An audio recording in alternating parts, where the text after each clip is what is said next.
Record. So we're recording now, so please do not swear. And I'm just going to very quickly just set the scene. So firstly, a warm welcome to Wednesday the 15th of May for our second session as part of the Loire Valley Week.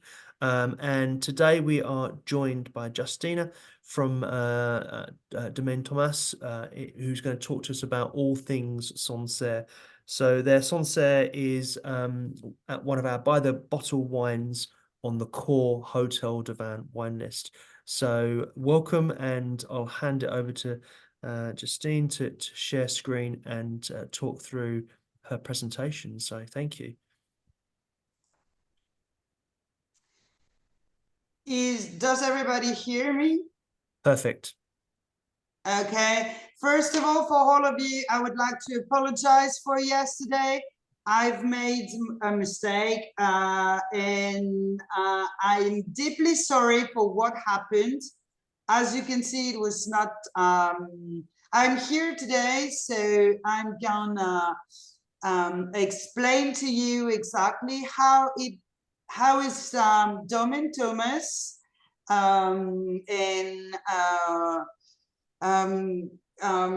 so I'm Justine, Julian's partner. I'm working for the estate now. It's gonna be 10 years next year. So Domaine Thomas is a family estate based in Verdigny. So here on this map, as you can see, you have all the Sancerre appellation. So Verdigny is here. I don't know if I can zoom, but we have the best view because we can see Sancerre from our place. So and here on your left, it's in French, but I'm gonna try to translate in English. So this is a map of the soil that you can find in Sancerre, would make it so special. So Sancerre is mostly composed of calcareous and clay limestone soil. So on the map, most of the clay limestone soils comes from this part, from Sury-en-Vaux, the top of Verdigny, in Chavignol, Amigny, and here. This is where you got some of the best soil in Sancerre. For those who know, in Chavignol, clay limestone soil are les Monts d'Année, les culs de Beaujeu, which make very special wine. So the calcareous part in Sancerre is mostly based here on this side, on this huge part, okay? And my screen, I have your cameras here, but you also have flint for 20%, clay limestone and calcareous soil. Both of them compose 80% of Sancerre surface. The 20% left are flint soil that you can find here on this small part and mostly near the Loire. The original flint soil though here, so that means that you have a huge part of rocks before finding clay limestone soil. And close to the Loire Valley, you have a small layer of flint soil and the bigger layer of clay limestone. So here at Domaine Thomas, we are cultivating the 3 types of soil. So Julian and my father-in-law choose to do 1 cuvée for each soil. We are a family estate. Julian is the 13th generation of Thomas. And as you probably all know, all our wines are organic certified, but we are also gonna be Demeter certified for vintage 2023, which is the biggest news and the biggest change for the years to come. We are organic certified since 2020, but the biodynamic practices are in place at the estate since 2012. So here is some pictures of what the estate looked like. So here is the cellar.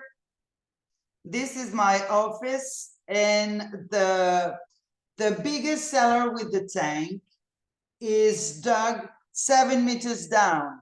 So that means we are all good to vinificate the wine. We have a constant temperature, and I don't know, what can I tell you more? So on the next slide, you will see this is my mother-in-law, my father-in-law, and Julian.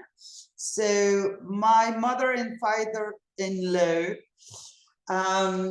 took part of the Sancerre explosion during the middle of the 80s. So year after year, they start to become bigger and bigger to succeed to get 15 hectares in Sancerre. So they built the estate as you've seen just before. So when Julian came back in 2005 after studying in Burgundy, Julian only had to put his luggage back and do what he wanted to do since the beginning. That means Julian always knew that he wanted to work organic. So step by step, it starts taking off herbicide and pesticides from all the parcels. First of all, from the parcels all around the estate, and after it starts spreading to our forest parcel, because our forest parcel is probably 13 kilometers away from the estate. That means it took him a long time to go for spraying, to go for plowing the soil. But now he's brilliant with all the practices. So does some of you have any questions? Maybe if anyone does have any questions, they might be able to ask them at the end.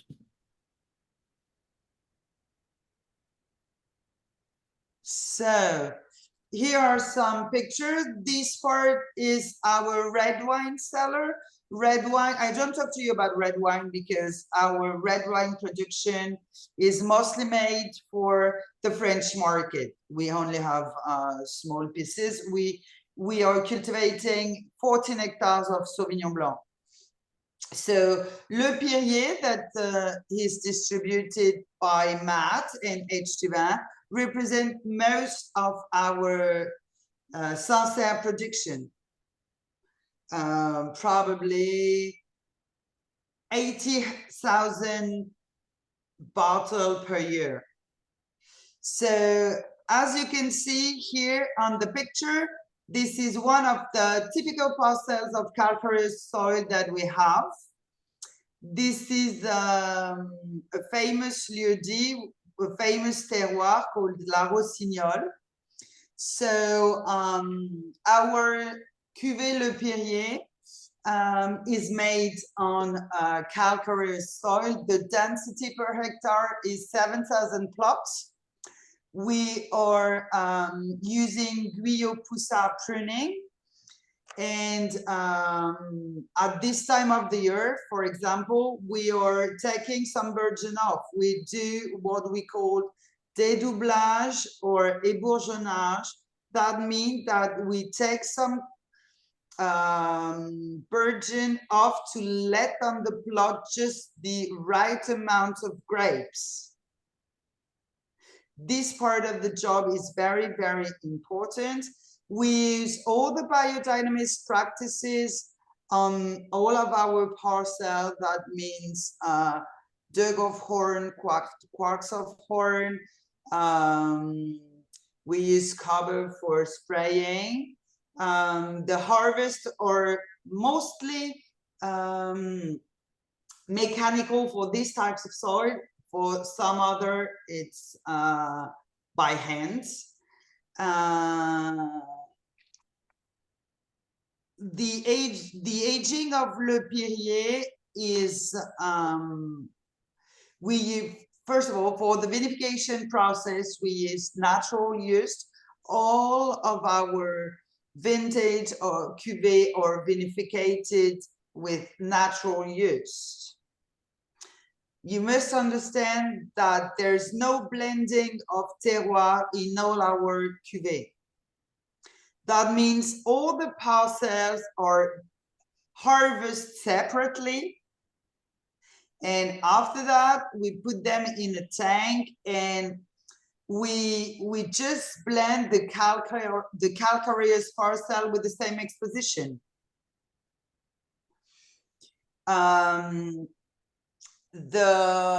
So we use natural yeast for the fermentation process without any chemical yeast for sure. And we just upgrade the temperature around 18 or 20 degrees for the vinification, for the fermentation process.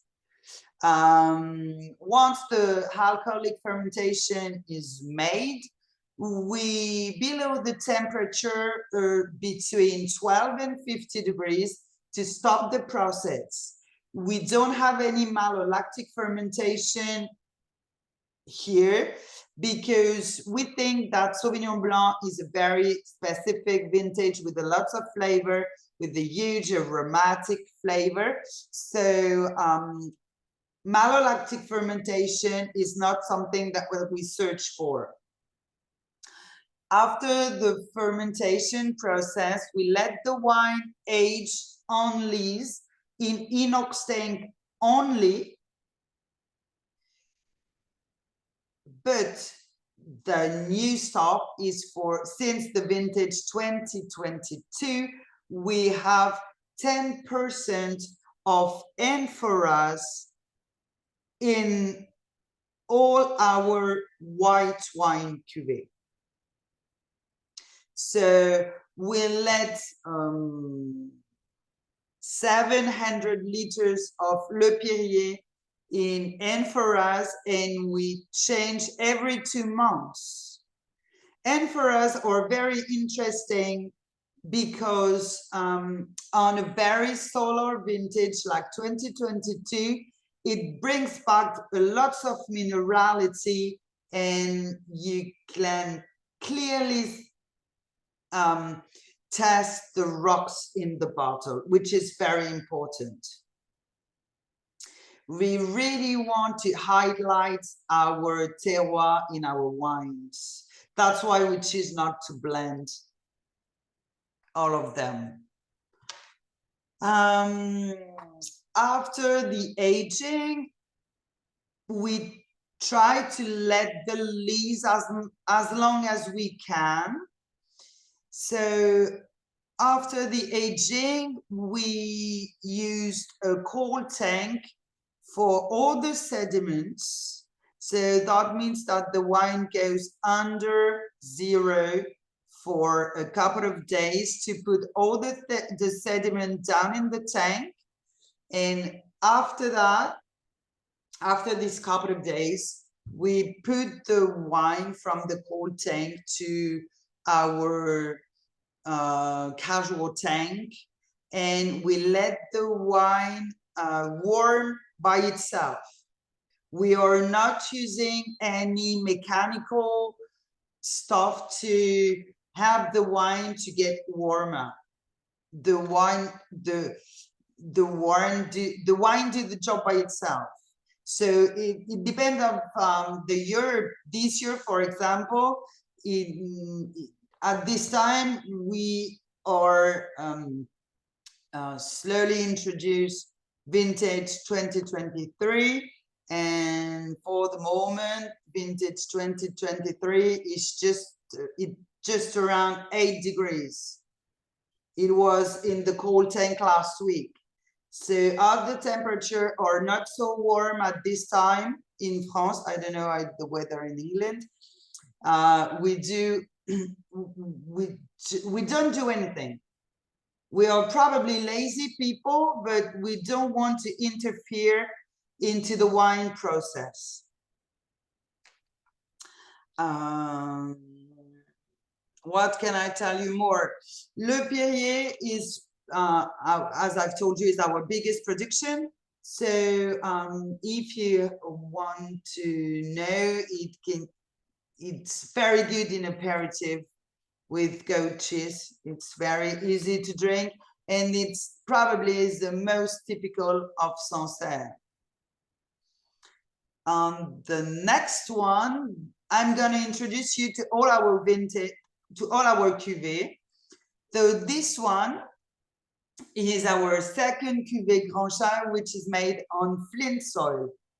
So all the process is the same, but the only difference between the Le Perrier and the Grand Chai, it's the type of soil on which it's cultivated. You can see the difference on the rocks between Grand Chai and Le Perrier. Still indigenous use, same density per plot density per hectare, same biodynamics practices. The vinification is the same, the aging is the same, and the only difference is the soil. We really want to show people that the same grape variety cultivated on a different soil produce a different wine. This one, on this side, as you can see, the soil is different. This is clay limestone. In French, we call that terre blanche, or you probably have heard of Marne Kimmeridgian soil. Clay limestone is exactly the same. It's just the word that changed. For this cuvée Ultimus, this is probably our premium white wine, because Ultimus is made, if I go back to the map that I've shown you, Le Perrier, we are here, the estate is here in Chaudou, and Ultimus is cultivated on that slopes. These slopes are clay limestone. So the vines are older, probably 40 years older. We pay a lot of attention to our plot. You must know that Sauvignon Blanc is very, very impacted by wood disease. So we pay attention to the pruning. And for Julian, for example, Guyot Poussin is probably the best pruning that you can find, because it respects the vine probably the most. So Ultimus, the culture is the same, but the exposition is sunrise, sunset, so our best exposition. Old vine, that means smaller cluster with best concentration. This cuvée represents probably 5% of our production compared to Le Perrier. So this one is harvested by hand, and the vinification process is exactly the same. We use indigenous yeast, but the difference is the aging. We let the wine age between 15 or 18 months in inox tank, and such as the other two cuvées, you have 10% of amphoras in vintage 2022 for Ultimus. And this one is probably a little bit more gastronomic. This one is probably creamier, buttier than the other two. So you're not gonna drink it in the same way. There are small, such as the other cuvées, small collage, small filtration. We use clay for the filtration, which is probably the best way. And this wine, you can get it with meal more than the other two. And this one is probably out of what you expect when you have a Sancerre.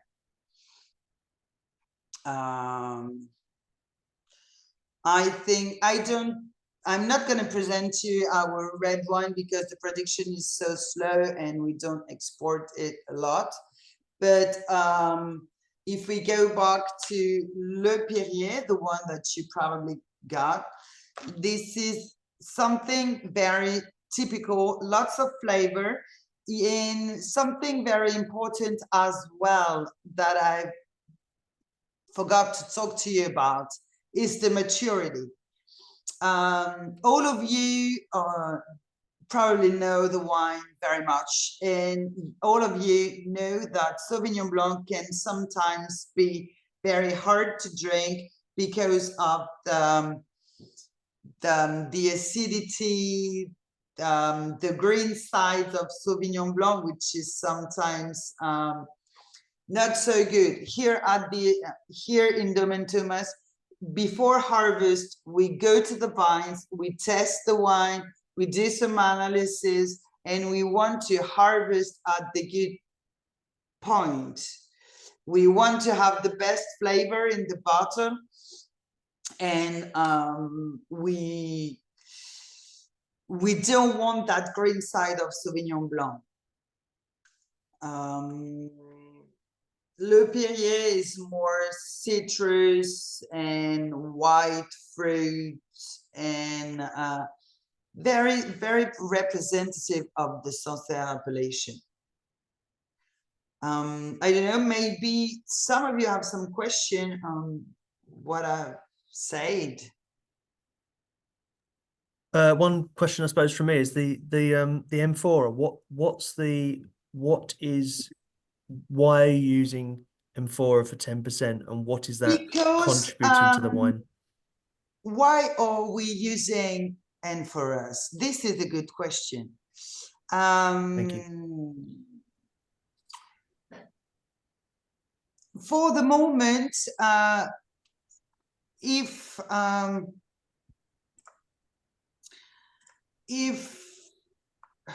Julian was searching to introduce new stuff on the vinification process, and in Julian's mind, he thinks that be careful of what I'm gonna say. Julian is thinking that oak barrel 228 liters are not probably the good content to try some new stuff on the vinification process. The exchange with the wine is not so good. And you know, we are going to talk about global warming. 18, 19, 20 have been very terrific in Sancerre with high alcohol degrees. And you know, these 3 years we've seen unbalanced wine with the rate of alcohol very high and probably a lack of minerality. And for us, helps us to introduce and to find back minerality. In fact, there is a really I would say philosophic question.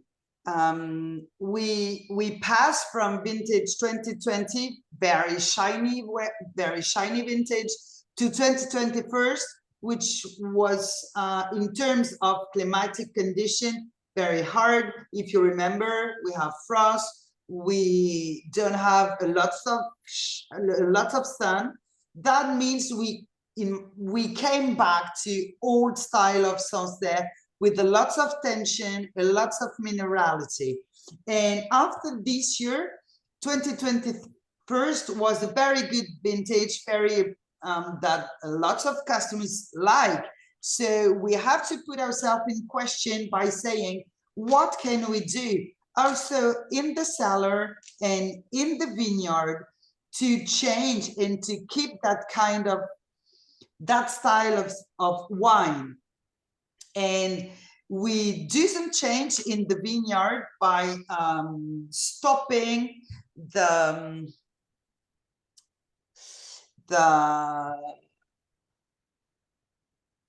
effeuillage. That means normally when the vines grow, you have to pass through the vineyards to cut the leaves that are probably a little bit too weird. So Julian said that we have to make some change to give to the grapes, when the years are very shiny, the best shadow that we can. That means, Julian, stop cutting the leaves in the vineyard. But we have to do some new stuff in the vinification as well. And for us, as I've told you, the exchange and the composition, which is hers, give to the wines minerality. And that's the good balance between the work that we've done in the vineyard and the work that we can do during the vinification process. Does that answer to your question, Richard? Yes. Yes, thank you very much indeed. And I'm just going to stop your presentation there. Very conscious of time. So just before we wrap up there, does anyone have any final questions? Okay, brilliant. Look, what I'm going to do is say, Justina, thank you so much indeed for your time. Really appreciate it today. No, and I'm deeply sorry for yes. It's okay. And I just wanted to remind everyone that we do have 2 more sessions remaining for this month of the Loire Valley. So Plé tomorrow, and then finishing on Vouvray on Friday the 17th. So 2 more sessions to finish the Loire Valley week before we move into Bordeaux next week. So thank you very much indeed for everyone joining us today. I will stop the recording there. And if there are any other questions, please feel free to ask.